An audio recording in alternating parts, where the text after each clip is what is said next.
Magandang araw mga kaibigan.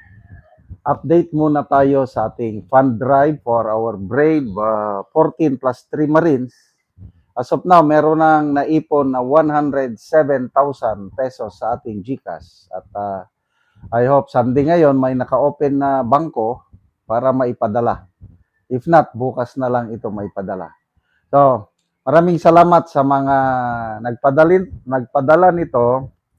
Ang nauna na nating naibigay na tulong sa kanila is 736,000 pesos plus itong ipapadala na 107, so 800 plus na.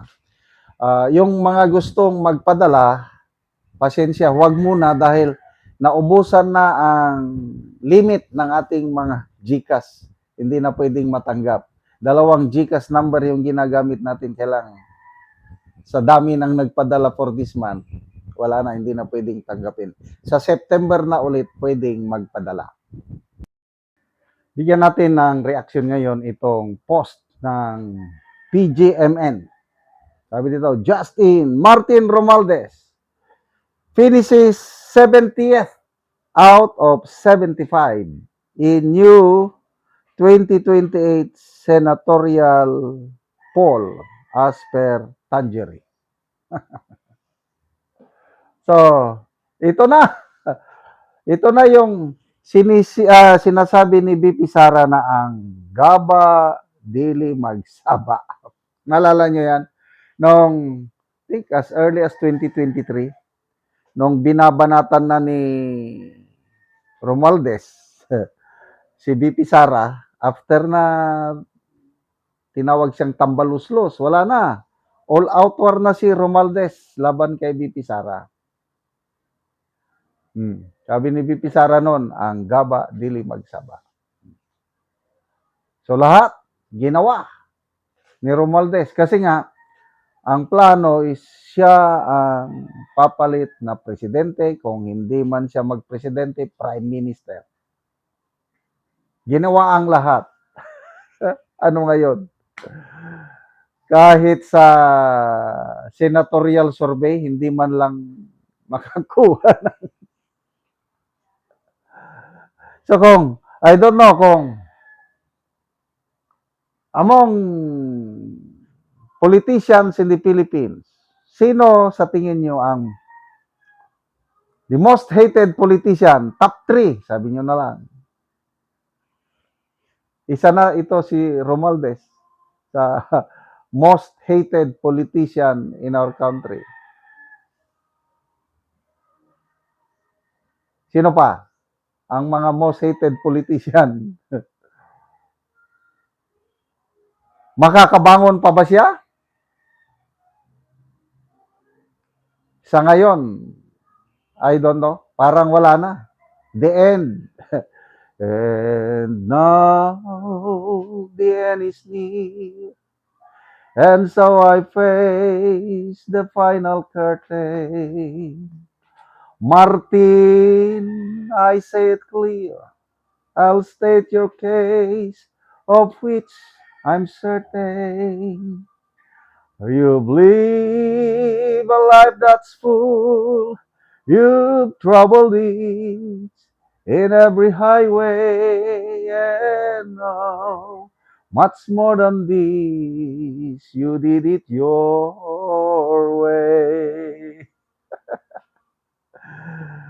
Ay, nako. Ano na nangyari kay... Nung una, di ba, para siyang invincible.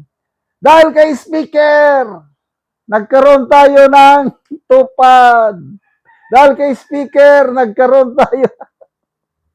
Hindi na, kulang na lang sabihin na, dahil kay Speaker, nagkaroon tayo ng bagyo sa kuna. Daming tumitingala sa kanya nung una. Kailan ba nagsimulang downfall niya?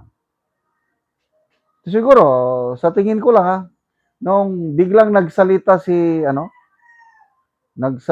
si Kiko Barsaga, tapos sinabayan mga expose ni Mayor Magalong, at yun na rin yung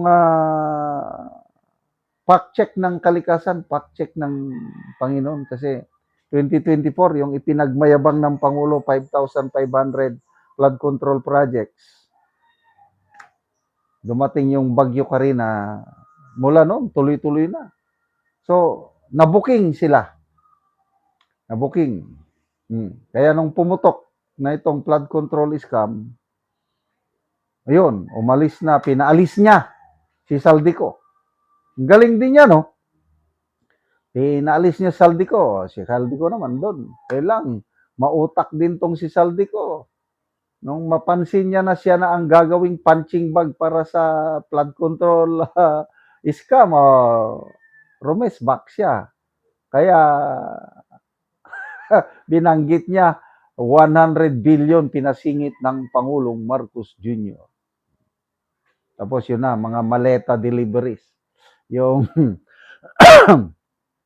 sinabi ni Gutesa na nag-deliver siya ng maleta, sinuportahan ni Saldico, sinuportahan ng Brave 18. Kaya ito na, nabuo na yung pasya, yung public opinion na talagang isa ito si Romualdez sa may kakagawan.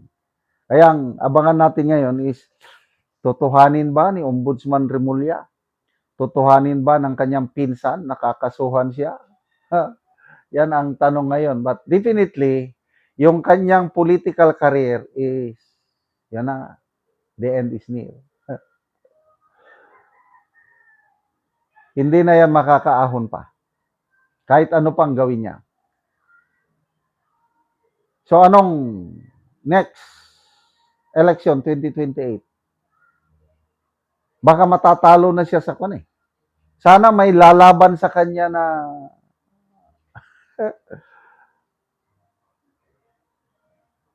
yung kanyang reign sa 1st District of Leyte.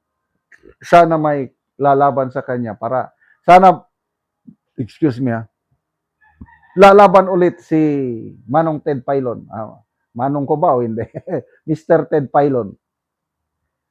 So, good luck po, Congressman Romualdez. Aantayin namin ang resolusyon ng Ombudsman kung kakasuhan ka ba o hindi. Salamat mga kaibigan sa inyong pagsubaybay sa channel na ito. Nakakatulong kayo ng maigi sa tribong Talandig ng Bukidnon dahil ang sweldo natin sa channel na ito is pantulong po sa tribo. Namimigay tayo ng libreng yero at pako para makapagpatayo sila ng mas maayos na tirahan. Panoorin nyo ang video na ito. Ako diri sa Panimalay ni Ramil Sambalon din sa Upper Kalapat, Barangay Tagbak, Talakag, Bukidnon. So muna ni ang itsura sa iyang atop o mo ni siya ang gitabangan og gero. So mo ni ang pag-atopan karon. Kay iyang atop tapal lang gyud.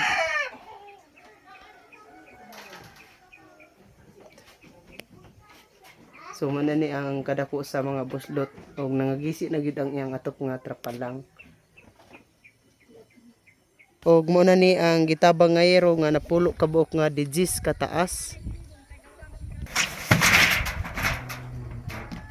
O mo na ni ang makita sa gawas nga bahin.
ug karon humanagid sa pag-atop ang ginatabang nga yero. Una, salamat gid kayo ang nagtabang sa asin kay napulian na gid ang among balay nga trapal.